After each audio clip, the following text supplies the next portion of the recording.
Hi, this is Mrs. Henry.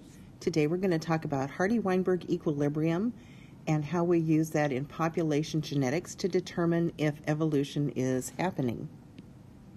Our learning target is to be able to evaluate data-based evidence that describes evolutionary changes in the genetic makeup of a population over time.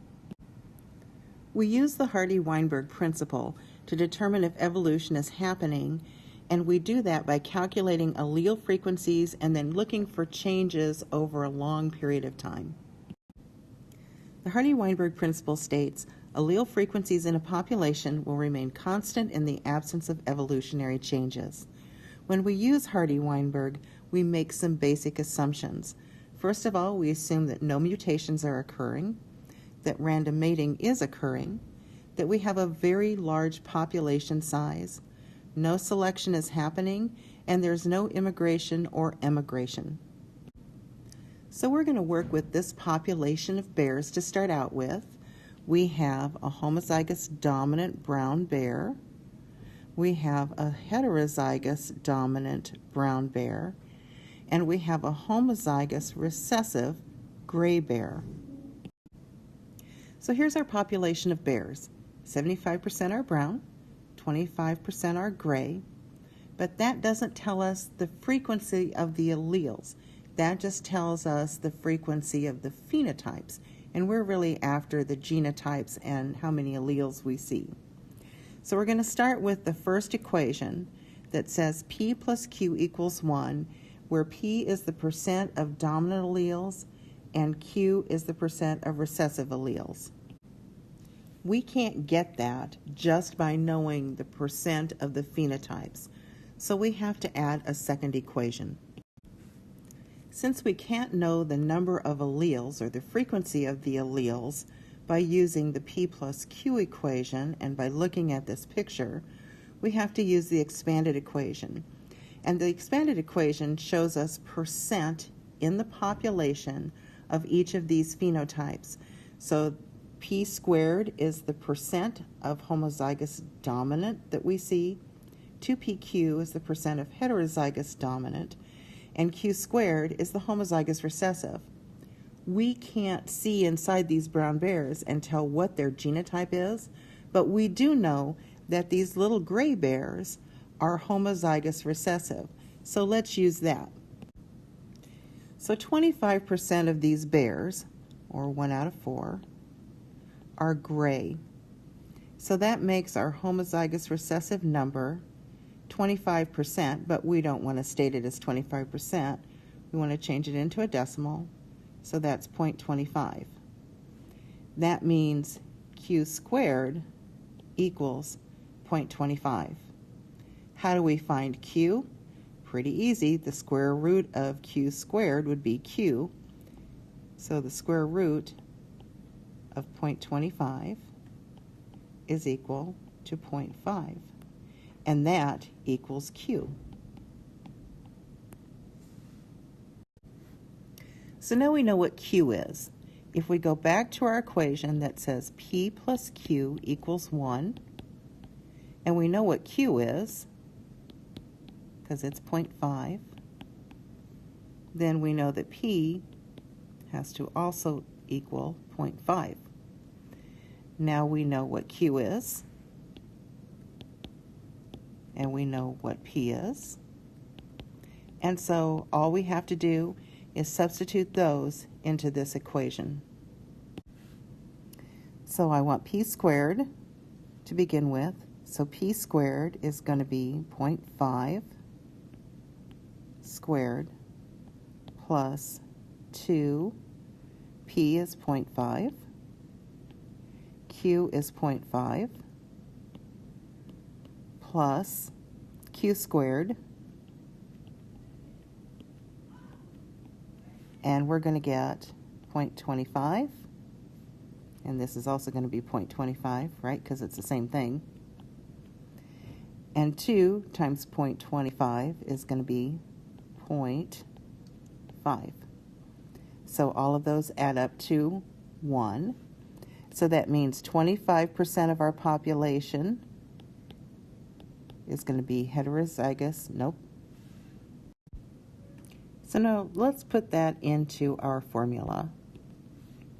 So p squared is going to be 0.5 squared plus 2 times p times q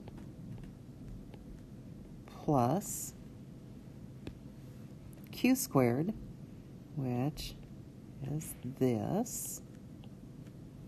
So if we do all the math, this is 0.25, this is 0.50, this is 0.25. So that means we have 25% that are the homozygous dominant, 50% are heterozygous dominant, 25% are homozygous recessive. So what do we do with that? We look at these numbers over a period of time, look at the allele frequencies, look at the phenotypic frequencies, and if there's no change, then we can assume evolution is not happening. And if there is a change, and we can eliminate all of those things that were under the Hardy-Weinberg assumptions, then we know that evolution probably is happening. Let's look at another example. So we have two penguins here. Our guy up here without wings is the dominant form, so we know that that's going to be both homozygous and heterozygous dominant. And this one with the wings is our, we're going to use little p's here, this is our homozygous recessive. We always know that because the only way you can see the recessive trait is if both alleles are recessive. And we're going to say that we have 36% of our population in the homozygous recessive form. That's our q squared, so we want to solve for q. So q is just the square root of 36, which is 0.6. And now we can solve for p. So p is going to be equal to 1, because remember p plus q equals 1. So 1 minus 0.6 equals 0.4. So q is equal to 0.6. P is equal to 0.4. Do they add up to 1? Yes, they do. So now we can go ahead and plug those into our expanded equation. So let's drop those numbers into our expanded equation. So for p squared, we had 0.4 squared, and then 2pq would be 2 times 0.4 times 0.6, because that's our q.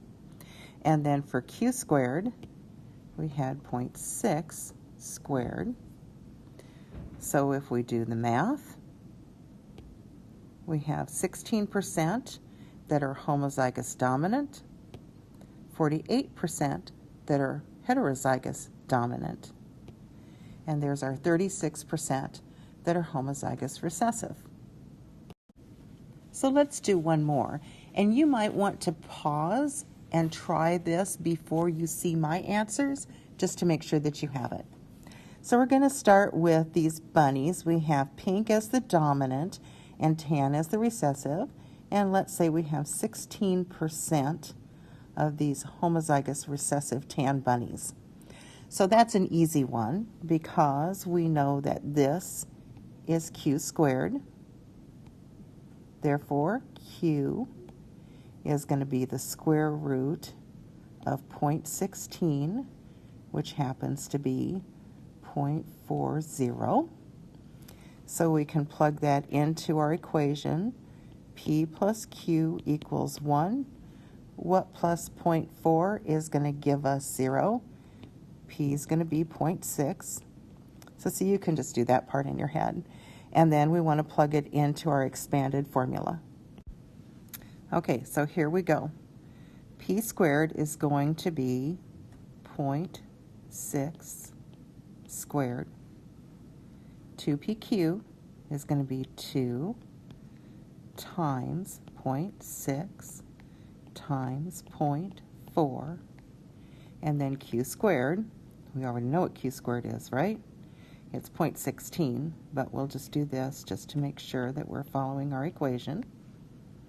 And then the answers, this is going to be 0.36. We already know this is 0.16. And this is going to be 0.48. Do they all add up to 1? Yes, they do. So that's Hardy-Weinberg. If you want more practice before lab, you will find some practice problems on Moodle. Otherwise, I will see you in the lab.